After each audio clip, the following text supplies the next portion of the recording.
মোৰ নাম নুৰুল ইছলাম। হয়, আপোনাৰ ঘৰ? মৈৰাবাৰী ৫ নং ৱাৰ্ড। কি হৈছে আপোনাৰ? মোৰ ল'ৰাৰ নাম হ'ল ইনামুল ইছলাম। তাক দুজন ল'ৰাই ফুচলাই ডিমাপুৰত নিছে। নি পেলাই ডিমাপুৰত এজন মানুহৰ তাত বেচি পেলাইছে। এতিয়া জানে নেকি? মানুহে সেই যিজন মানুহক দেখিছে সেইজন মানুহৰ নাম হ'ল গাজী আৰু জহিৰুল। এই দুইজন মানুহে নি পেলাই ল'ৰাটোক মানে ডিমাপুৰত বেচি পেলাইছে। আপোনালোকে কেনেকৈ গম পালে যে? 2 দিন পিছত সেই এটা ফোন আহিছে। সেই 15 তাৰিখত ফোনটো আহিছে, আহি কৈছে যে তোৰ ল'ৰা আমাৰ তাত আছে আৰু ল'ৰাটোৱে বহুত মাৰপিট কৰি আছে আৰু ল'ৰাটোৱে চিঞৰ বাখৰ কৰি আছে। মোৰ ল'ৰাটোৱে ফোনত কৈ আছে যে আব্বা আপুনি হিন্দীত কথা পাতিব, ইহঁতে অসমীয়া নুবুজে। তে হিন্দীত কৈছোঁ যে কি হৈছে?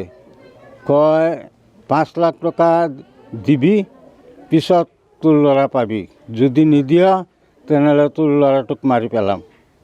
এনেকৈ মোক ভাবুকি দিছে। আজি 1 সপ্তাহ ধৰি এনেকৈ ভাবুকি দি আছে।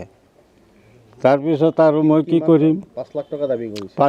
5 লাখ টকা দাবী কৰিছে। পিছত উপায় নাপাই মই থানাত গৈছোঁ। থানাত গৈ পেলাই ছাৰক কৈছোঁ, OC ছাৰক কৈছোঁ যে ছাৰ এনেকৈ কথা, এই মোৰ ল'ৰাটোক মানে ফুচলাই নি পেলাই এজন মানুহৰ তাত বিক্ৰী কৰি দিলে। এতিয়া সি ধন দাবী কৰিছে 5 লাখ টকা।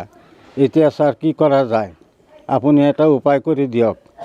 ছাৰে ক'লে এইটো মোৰ ইয়াৰ কেছ নহয়, এইটো মণিপুৰৰ কেছ। মণিপুৰত যাওক, তাত গৈ কেছ কৰক গৈ।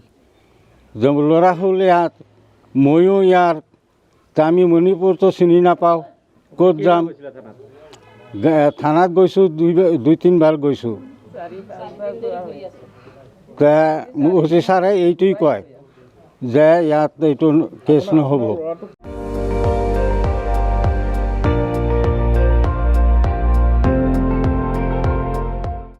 আপুনি চাই আছে ND24, সৰ্বশ্ৰেষ্ঠ নহয়, সৰ্বোত্তমৰ দৌৰ।